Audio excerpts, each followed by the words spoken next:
Voilà. J'aimerais profiter de ce moment pour partager une réflexion personnelle et qui revient à chaque fois que je prends la parole après qu'une crevure décide de tuer au nom de l'islam, de sa fragilité de croyant blessé par une caricature ou simplement de son antisémitisme. À chaque attentat, c'est la même musique, la même mécanique. Quelques heures ou quelques jours après un bain de sang, le moment de ma chronique arrive et comme d'autres, j'exprime ma compassion à l'égard des victimes et je donne mon avis sur les crevures qui se sont sentis le droit de faire taire dans le sang ceux dont l'existence semblait heurter, menacer ou simplement déranger leurs convictions fragiles. Ensuite, je reçois mécaniquement le soutien de tous ceux qui partagent cet avis et les insultes, voire les menaces de tous ceux qui estiment qu'exprimer de la compassion envers des juifs victimes d'un pogrom n'est pas très respectueux de la cause palestinienne ou que soutenir un professeur ayant eu l'outrecuidance de montrer un dessin d'une caricature du prophète à quatre pattes n'est pas très respectueux des croyants. Mais il y a également un troisième type de message auquel je ne prêtais pas vraiment attention, jusqu'à ce que je m'aperçoive que leur nombre augmente à chaque attentat. Il s'agit de tous les messages m'exhortant à faire attention à moi, à être prudente, à saluer mon courage. Cette compassion me touchait jusqu'à ce qu'elle m'exaspère. En fait, pour tout vous dire aujourd'hui, elle me rend dingue. Depuis Salman Rushdie, Charlie, Samuel Paty, mais aussi la jeune Mila, qui a été menacée tellement de fois. Si on sait une chose, c'est qu'il ne faut pas être seul. Jamais. Lorsqu'on est seul ou simplement peu nombreux, on est en danger.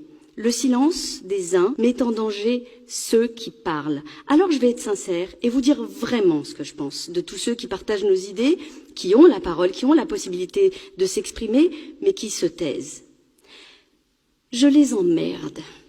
Et j'emmerde leurs remerciements. Je n'ai pas besoin de leur compassion, de leur sourire forcé. Je n'ai pas besoin de leurs messages privés, encore moins de leurs chuchotements. S'ils n'ont pas le courage de parler quand ils en ont l'occasion, alors qu'ils aillent vraiment se faire foutre.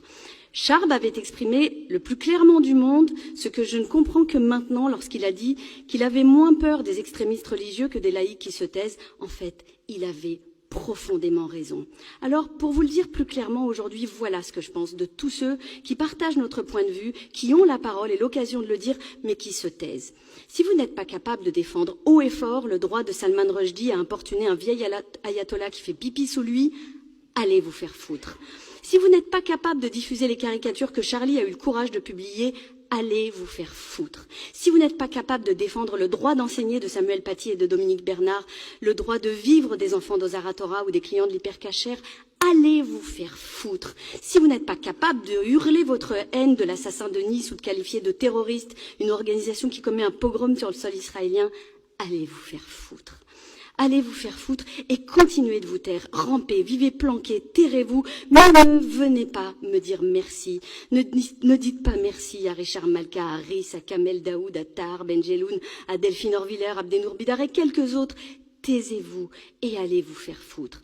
À tout cela, franchement, vous ne valez pas mieux que ceux qui nous désignent comme islamophobes et nous mettent une cible dans le dos. Vous ne valez pas mieux que Mathilde Panot ou qu'un Manuel Bompard, une Rokhaya Diallo ou un Jean-Luc Mélenchon parce que votre silence nous fragilise. Le silence isole. Il donne de l'écho à ce qui ne devrait pas en avoir. Il expose et rend vulnérable. Aucune voix isolée ne porte vraiment. Elle se perd, se fragilise et se marginalise. Vous aurez beau la chérir, la saluer ou la partager secrètement, le silence ne fera que la tuer. Je ne sais pas si la parole de tous permettrait d'éviter ces drames, mais j'ai la conviction que si tous les auteurs qui partagent la liberté de parole de Salman Rushdie l'avaient soutenu ou avaient simplement fait usage de leur liberté en publiant ce qu'ils pensaient de la fatwa de Khomeini, je sais qu'il aurait été moins seul, moins fragile, moins exposé. Si toute la presse du monde avait publié les caricatures danoises que Charlie a publiées, Charlie Hebdo n'aurait peut-être pas été pris pour cible. Si tous les professeurs avaient eu le courage de montrer un dessin à leurs élèves ou le courage d'enseigner clairement l'inexistence du délit de blasphème, Samuel Paty n'aurait peut-être pas été pris pour cible.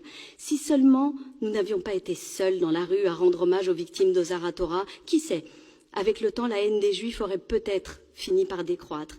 Il est temps pour tous ceux qui partagent les principes, qui nous protège, qui protège notre liberté de prendre la parole haut et fort, comme il est temps de nommer ceux qui la menacent. Parce qu'au fond, nous connaissons l'idéologie à laquelle appartiennent ceux qui nous prennent pour cible. Cette idéologie veut réhabiliter le crime de blasphème et punir l'apostasie par la mort. Elle défend le principe selon lequel une femme devrait obligatoirement couvrir sa tête ou masquer ses formes. Cette idéologie invite à punir l'islamophobie supposée d'un État qui, comme la France, a l'outrecuidance de défendre le modèle laïque en interdisant les signes religieux à l'école ou en exprimant sa solidarité envers tous les Israéliens et les Juifs lorsque ceux-ci sont sauvagement assassinés. Cette idéologie, elle porte un nom, il s'agit de l'islam radical. Il est temps que tous ceux qui partagent cette idée, qu'ils soient chrétiens, juifs, athées, agnostiques ou musulmans, il est temps qu'ils participent à ce combat, parce qu'il ne fait que commencer et que parce que s'il est loin d'être fini, il est également très loin d'être gagné.